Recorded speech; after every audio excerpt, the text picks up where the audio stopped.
conseguiu empatar fora de casa com o Palmeiras e tá fora da zona de rebaixamento, e a gente tudo empurrou o Corinthians para abrir a zona do descenso. Praz, vamos dar uma olhadinha então como foi esse jogo entre Mirassol e Corinthians. Corintianos bem pistolas com esse jogo aí por causa de algumas decisões da arbitragem, né?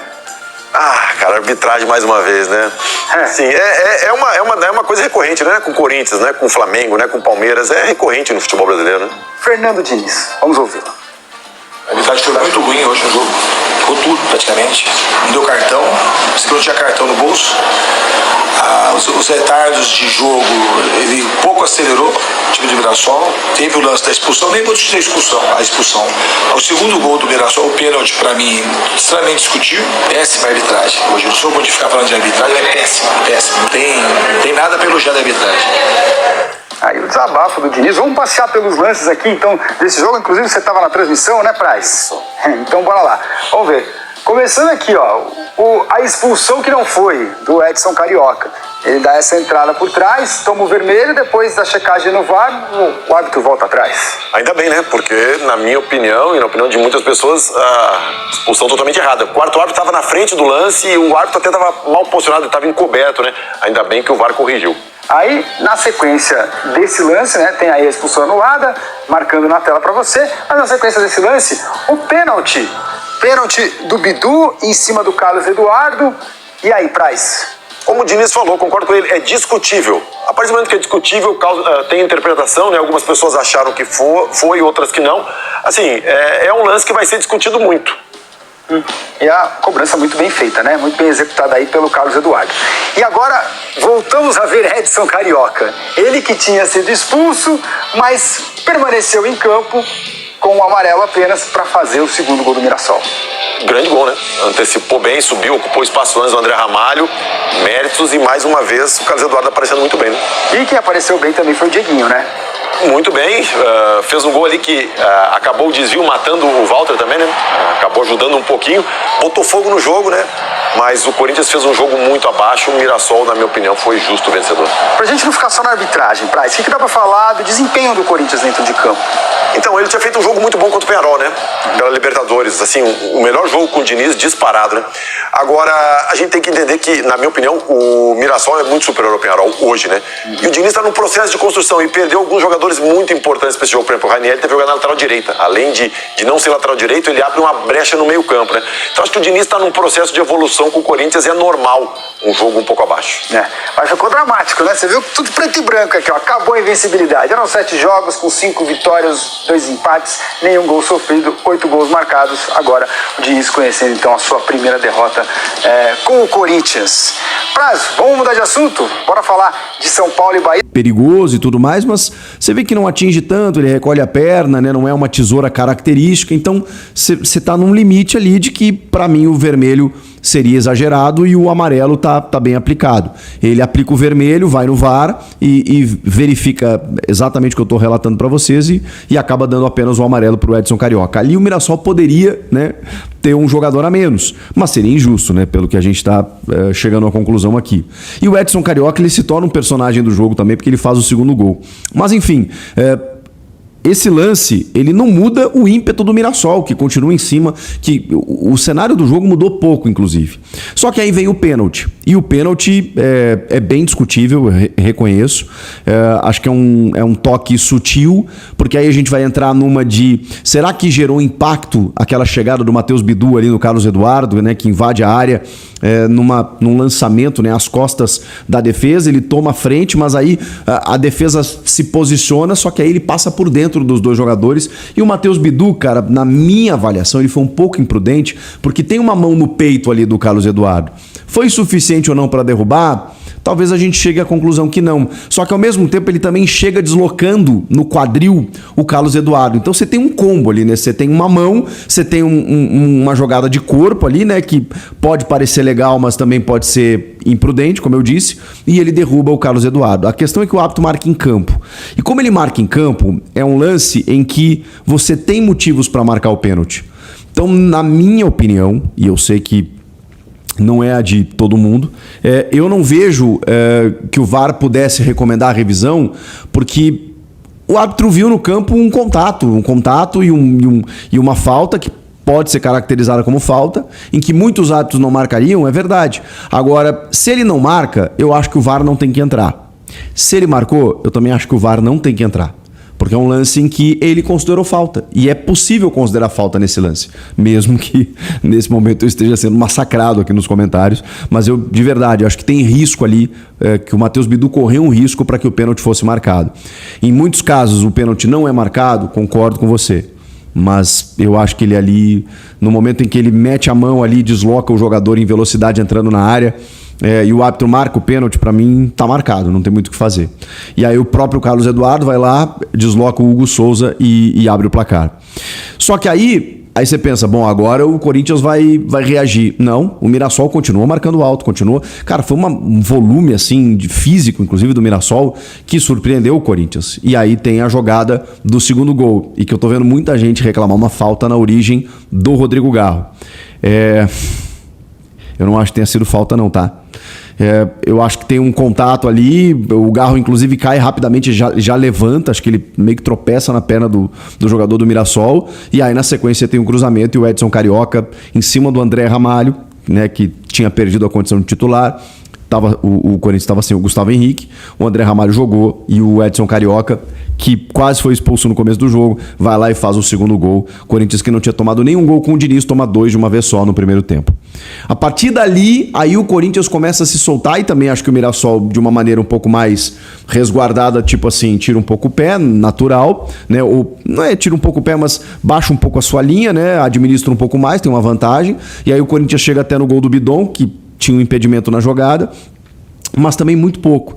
Não viu o Jesse Lingard tocar na bola, viu o Matheus Pereira errar quase tudo que tentou, o Alan também pouco influente no jogo, né? Embora seja um primeiro volante, ele vinha de um bom jogo contra o Peñarol, e a coisa não aconteceu.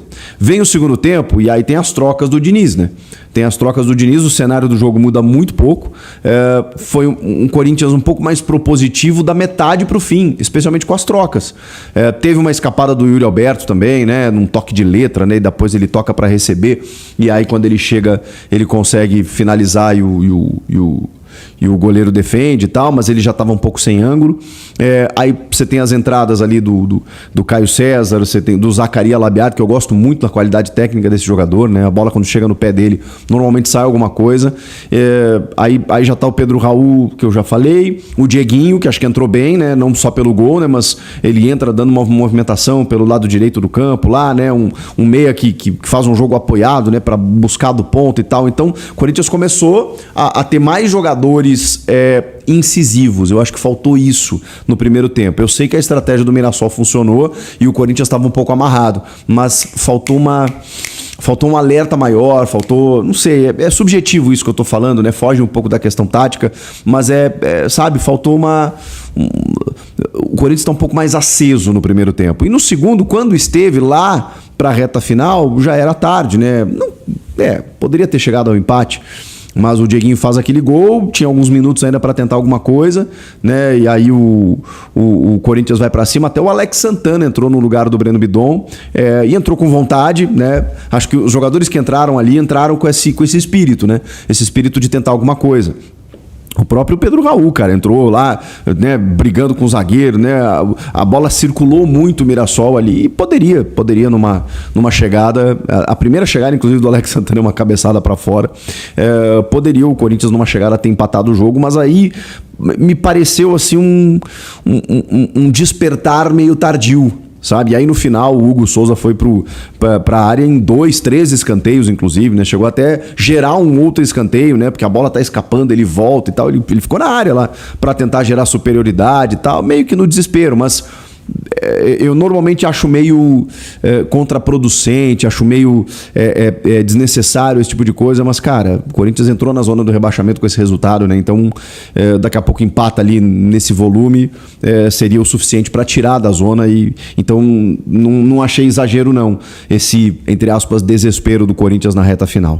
Mas fez falta pelo primeiro tempo que o Corinthians fez, ou pelo que o Mirassol fez, e pelo que o Corinthians não conseguiu fazer para sair da estratégia adotada pelo Mirassol. Acho que é mais ou menos isso o resultado do jogo.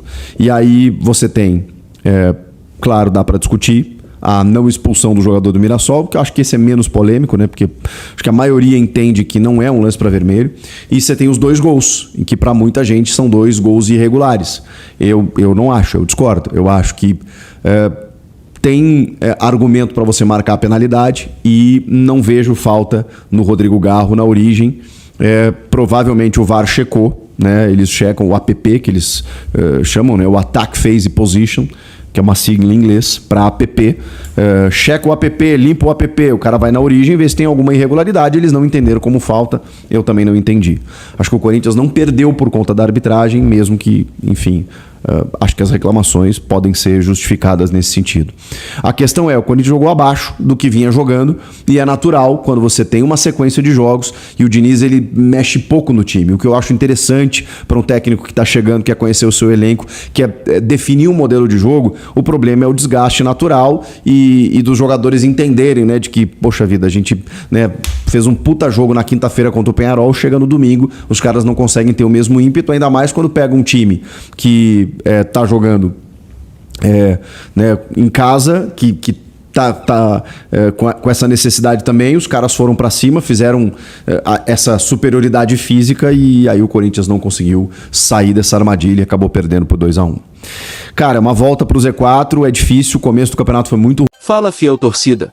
Hoje trago uma notícia que pode agitar bastante os bastidores do Timão e deixar a torcida muito animada. O Corinthians está em negociação com o jogador Luiz Henrique. Isso mesmo, um nome de peso que pode pintar no Parque São Jorge muito em breve. Segundo informações do jornalista Antônio J.R., o clube paulista está trabalhando nos bastidores para tentar fechar essa contratação e trazer um reforço de alto nível para a sequência da temporada. O nome de Luiz Henrique agrada bastante a comissão técnica e principalmente o técnico Fernando Diniz, que vê no jogador uma peça muito importante para fortalecer o elenco e aumentar ainda mais a qualidade do time. Luiz Henrique é um jogador que chama muita atenção pela sua velocidade, habilidade e capacidade de decisão dentro de campo. Ele é aquele atleta que consegue mudar uma partida com uma jogada individual, com um passe decisivo ou até mesmo com um gol importante. E é exatamente esse perfil que Fernando Diniz procura para o Corinthians neste momento. O treinador entende que o elenco precisa de mais criatividade, mais intensidade ofensiva e principalmente jogadores que cheguem para assumir protagonismo.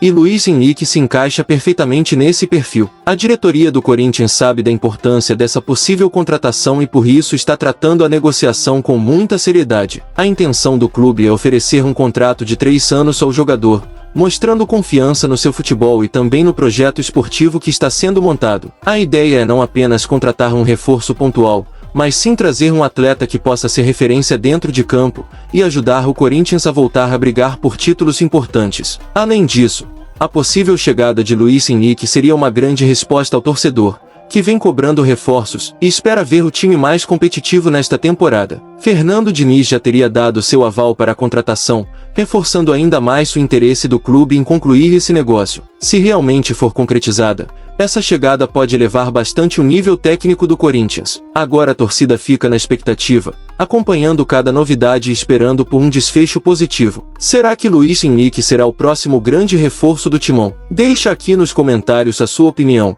Você aprova essa contratação? Acha que ele seria o nome certo para fortalecer o Corinthians? Compartilha esse vídeo com outros corintianos e fique ligado porque a qualquer momento podem surgir novas informações sobre essa negociação que promete movimentar bastante o futebol brasileiro. Vai Corinthians!